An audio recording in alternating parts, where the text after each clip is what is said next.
feminicídio. Ana, um tema pesado, né? Forte, mas que cada vez mais a gente ouve falar. Parece que aumentaram-se os casos ou se fala mais hoje? Pois é, a gente sempre tem essa dúvida, né? Se os casos eles têm aumentado mesmo, até mesmo com a disseminação mesmo da informação e da mídia, ou se isso já acontece e a gente não tinha acesso a essa informação. Eu acho que as duas coisas aí, em alguns momentos, elas se completam, sabe? Mas, realmente, o feminicídio é algo assustador, alarmante. Tem estatísticas que o Brasil, apesar de ser o país mais populoso da América Latina, é também o país onde tem um número assustador perto de outros países na questão do feminicídio. Também tem um outro dado que são 6 mulheres por dia que são assassinadas. E aí eu estava vendo até uma entrevista comemorando o Dia Internacional da Mulher, e até então, aquele dia que foi gravada a entrevista, 120 situações já tinham acontecido. De morte mesmo, de feminicídio, né? Porque a gente ouve uma coisa aqui, uma coisa ali, uma tentativa aqui, uma tentativa ali, e a gente também não tem acesso a todas as mortes. E também lá tem uma outra situação, que é o mesmo conceito que a gente traz do suicídio, que os casos são muito subnotificados.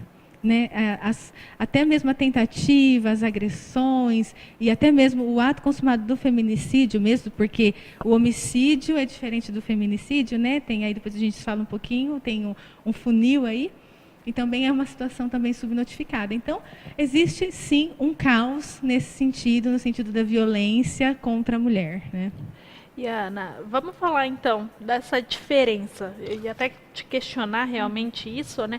Porque se fala, por que feminicídio? É um homicídio? Por que não homicídio? Por que feminicídio? Qual que é a diferença aí do feminicídio e de um homicídio? Toda mulher que morre, ela é vítima de um feminicídio por ser mulher? Não.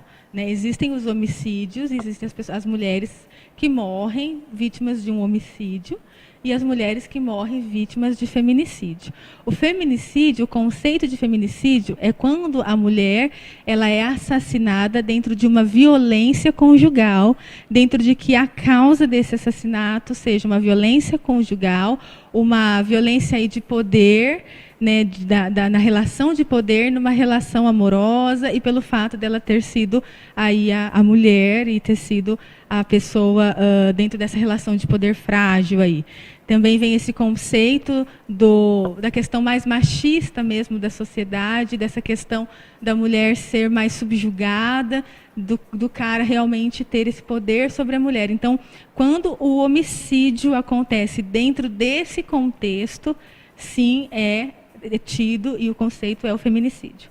Mas pode acontecer da mulher, sei lá, num assalto, morrer, enfim. Né? Então tem que deixar bem claro, porque aí vem alguns movimentos e falam, não, mas contra uma mulher que morre, não sei quantos homens que morrem. Não é, a questão não é essa, gente. A questão também agora não vai ser também uma competição de quem morre mais, que gênero que morre mais, por favor, né? A questão é a gente entender o que é um feminicídio. Então, o feminicídio é quando uma mulher ela morre dentro desse contexto de poder e dentro de uma violência conjugal. Ela morreu por esse fator. Ela morreu porque ela quis se separar e o cara não quis. Ela morreu porque ela quis denunciar uma agressão e aí o cara foi lá e matou a mulher. Então, assim, dentro desse contexto é o feminicídio, né? E quais são os sinais de risco?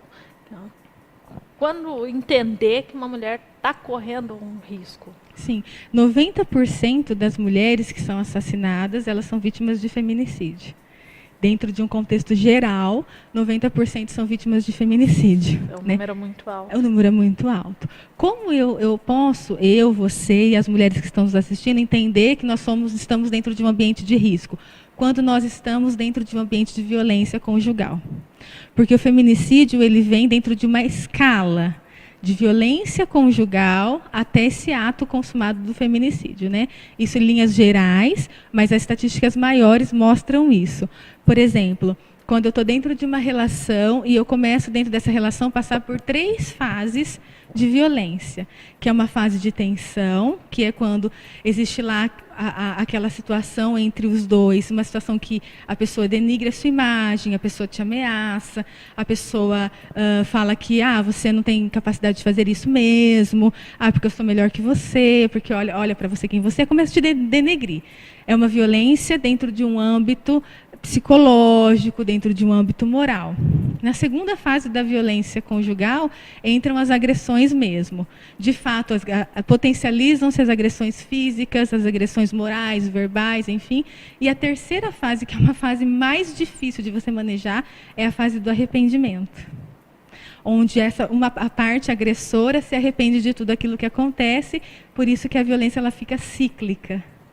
Ela vira um ciclo de uma interação entre os membros, de uma interação entre esses coautores e cíclica.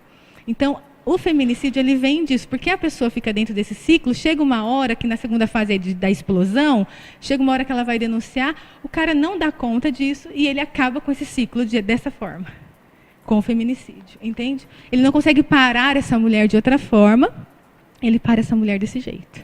E o que leva o agressor a essa ação, a cometer o feminicídio? Muitas vezes é um ato planejado ou é realmente numa explosão? Né? Eu acredito que podem ser as duas coisas, um planejamento e também uma explosão. Eu penso, e assim os estudos eles mostram, o que acontece?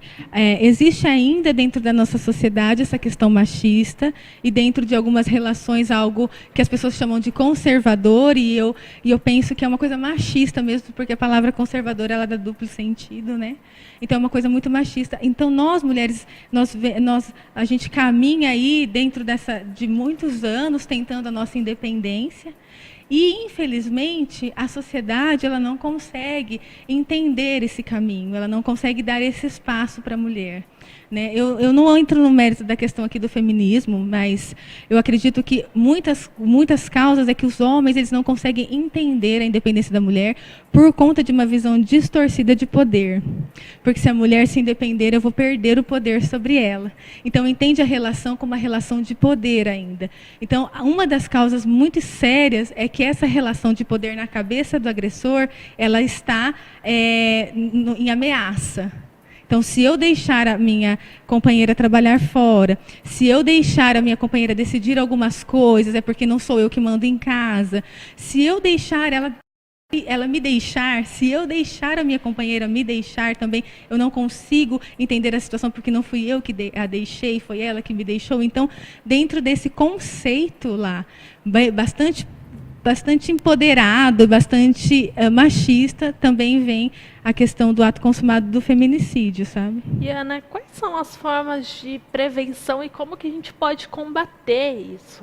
Infelizmente, seria muita hipocrisia dizer que a gente está conseguindo combater o feminicídio, a gente não está conseguindo. Porque até mesmo essas formas mais de prisões e tudo mais dos agressores não têm combatido. Né? Uma forma que a gente consegue combater é ver em qual relação que eu estou entrando enquanto mulher. A gente consegue prevenir. Em primeiro lugar, a mulher precisa se entender enquanto um ser humano ativo na sociedade, que é isso que muitos movimentos hoje fazem, e principalmente no Dia Internacional da Mulher, muitas mulheres foram para a rua para falar sobre isso. Eu acho isso extremamente interessante. Eu só não acho legal quando as mulheres também usam de violência. Né, porque também tem uma violência implícita e que não é interessante isso. Mas quando a gente começar a se entender e começar a se empoderar e começar a perceber que nós somos seres humanos na sociedade, talvez a gente não aceite muitas situações. O que acontece é que uma mulher ela entra dentro de uma relação interacional e cíclica já doente porque ela não se conhece e ela não sabe do poder que ela tem enquanto ser humano, sem falar gênero, gente, enquanto ser humano. Então, prevenir nesse sentido. Tentar não entrar numa relação assim, ainda que nós estamos propagando aqui toda essa independência da mulher. A gente já falou aqui de relacionamentos Abusivos, né? exatamente. Já demos alguns exemplos. Exatamente. Agora, se a gente está dentro de uma relação assim, é importante a gente falar e pedir ajuda, principalmente ajuda para o agressor. Não somente para a gente, mas para o agressor também. Existem alguns órgãos que podem nos ajudar e algumas pessoas próximas também, porque a gente vai tentar sair dessa relação doentia. É isso que acontece quando as mulheres morrem, porque elas saem dessa relação doentia, muitas vezes sem muita rede de apoio, porque elas têm que voltar para essa relação. Todas as vezes que elas saem de uma relação doentia, elas voltam e pioram as situações. Por isso que elas falam que não denunciam e tudo mais. Então, a gente tentar estruturar uma rede de apoio para que essa mulher consiga sair dessa relação doentia, inclusive olhando o agressor como um ser humano que precisa de ajuda também.